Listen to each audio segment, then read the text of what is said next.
I want to be honest here. If I see anyone complaining about this episode, I want to be at a loss for words, because this episode was so good for so many different reasons. There is only one thing that's very minor that I could see people complaining about, but even then, it's nothing compared to how great this episode was. And so, I'm just going to say right now, like, this episode was amazing. It was really, really amazing / fantastic episode of Dragon Ball Super, and I just am surprised with how emotional it got in a way, but also how well it handled the end of Universe 2 and 6 with this episode. So, before I begin, I'm just going to say right now, one scene that stood out to me as a fan that has been with this series for a very long time, it had to be that Kami and Nell scene. When you saw Kami and Nell just in Piccolo's mind, and then Kami pointing at Gohan, that scene sent chills, just straight chills down my spine, because it's been forever. It's been forever since Kami was acknowledged, or we even seen Kami or Nell, and to see how they were there in Piccolo's mind. They didn't even say anything. That's what makes the scene so much better, was the fact that they didn't even need to say anything. They just pointed at Gohan, which reinforced the fact of what Piccolo has to protect, what he is fighting for, and that was like, yo, that's so freaking cool. And that was a great scene. Just a highlight for me. As a fan of Piccolo that loves everything about Piccolo, that scene just stood out to me, especially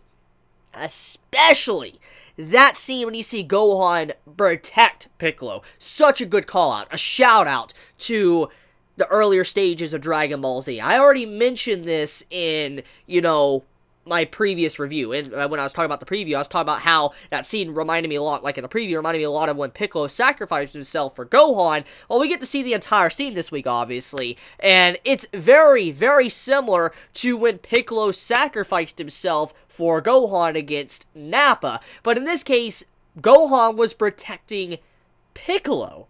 And that was such a good scene to show how much he has grown as a person. He no longer is like he once was, this scared boy. Even in the Cell Saga, even though Gohan was strong, he was able to start protecting and fighting against people, he still had this arrogance within him. We saw this. We saw this when he was fighting Cell. And in this, the way this episode represented Gohan standing in front of Piccolo, protecting him and all that, it was to show that Gohan has become his own man. He is now trying to surpass his teacher. He is now showcasing that he has now grown up. He has changed. And it was such a great scene. Just hell of a good scene. I'm going to say now, really, really good scene. And as a Gohan fan, and as a fan that really loves the relationship between Gohan and Piccolo, that entire part of the episode was for me. As a fan, that was for me. That made me very happy, and that's one of the big reasons why. Call it bias. You could call it bias, but it was one of the big reasons why I enjoyed this episode, was just because of how all of that was done, especially the special beam cannon, the way you saw the two Namekians going in and all that, fighting against Gohan, Ultimate Gohan fighting, and then also seeing how Piccolo was charging up the special beam cannon, going in and all that with it, how it even curved as well, like, yo, and then also the son and father, or father and son Kamehameha, going across the entire tournament of power. Epic stuff, just all around complete epicness. There's so much great moments throughout this episode. But anyways, let's talk about the other stuff though, before I get back into that. Universe 2 and Universe 6 is eliminated. They are gone. That means they have been erased. And to be real, okay, it's kind of obvious that these universes are going to get wished back. It's common sense, okay? Let's just be real here with each other, okay? One-on-one, let's just be real that it's common sense that they're probably going to get wished back. So, the sense of loss of them being gone, it's nothing really concerning. However, what was really good about the sense of loss and when they just, ended up being eliminated was the fact of how they took it. They took it like champs. Because even though we, as the audience, we know, okay, we know they're probably going to come back and everything's going to be fine, it still doesn't change the fact that they don't know that. They don't know that they're probably going to be wished back. And when you see how Universe 2, which has been a thorn in everybody's side for such a long time, many have been complaining about Universe 2, even myself. I mean, look at last week's video, okay, the title of it and all that. So, I mean, Universe 2 has been a thorn in everybody's side. Nobody's really liked them at all, which makes a lot of sense. Why? However, despite all of this, despite them being very annoying, despite them being just obnoxious and many just want them out of the Tournament of Power, they went down in such a fantastic way. It was very graceful. They accepted their defeat with a smile, and they were eliminated. Everyone in their universe accepted defeat with a smile and got erased. And that's what shocked me. I was like, man, like, these characters that obviously were going to lose, but the way they went down, it just, like, it hits you. It's like, man, they took that like a champ. They didn't care. They're like, we got defeated, you know, let's get defeated in style, you know, let's smile, and this is the end. I'm like, this is impressive, the way that was done. I actually gained a lot of respect for Universe 2 after what they did when they got erased. It just, the way they took it, and they didn't whine about it. They're like, this happens, I guess this is what's going to happen, and then they just accept it. Even the God of Destruction also acted like that, and I'm like, this just proves, man, they're a really good universe. I mean, even though they're annoying, they're a pretty likable universe because of that. Anyways, Universe 6 being erased and all of that, that scene probably hit me more than Universe 2 because it's obvious, an obvious reason, because we have had more time with Universe 6. We've got to see Champa, we got to see Vados, we got to see, you know, Hit, you know, Kaba, you know, Kefla, you know, Khalifa, we got to see Kel, we got to see all of these characters, and the Namekians. We've gotten to, you know, gain bonds with these characters, see them, how they interact with others. There's been just so much screen time for them, and so with their, you know, entire universe being erased, it's obvious it would hit us all a lot more harder, because they're a mirror to Universe 7, and with them being gone, it's like all these fantastic characters are just poof, dead.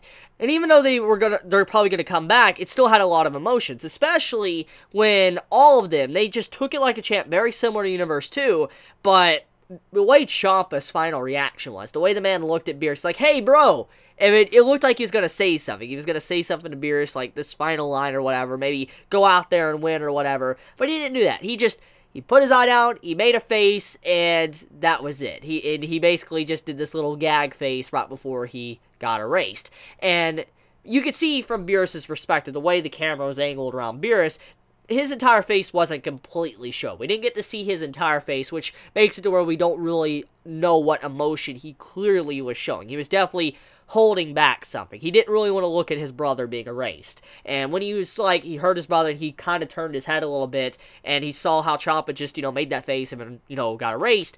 The words from Beerus hit home. He's like, say something. And that was it. The way he stated that, the way he's like, say something, it just shows that Beerus definitely did care a lot about his brother. And you can see that it holds a lot of weight within him. His brother, regardless of how much they bickered and all that and fought, they're still brothers. They care about each other. And you can see Beerus definitely did care about his brother quite a bit when you saw that scene. And he's like, say something. And that was like the final time he possibly could ever see his brother at all. That just, it hits you. So, yeah. I wonder how this is going to be from now on. I wonder what Beerus is going to, you know, how he's going to act now for the rest of this tournament, especially after what happened to his brother. I wonder if he's going to react any different way. And also, to take note, Vados is probably going to be interacting with all of them now because, you know, Champa is gone. So she's definitely going to be sitting over with her brother, probably talking with him. So, yeah. Anyways, this episode overall of Dragon Ball Super, though, it just astounds me with how well done it was, especially, like, the fight with Universe 2, seeing Android 17 and 18 go in with Goku to take them down and all that. You could just see that it was this universe's final stand, this final struggle to come on top. And it reminded me a lot of how some of the arcs were done in Dragon Ball Z, because let's look at it like this. Universe 2, imagine if we swap this real quick, okay?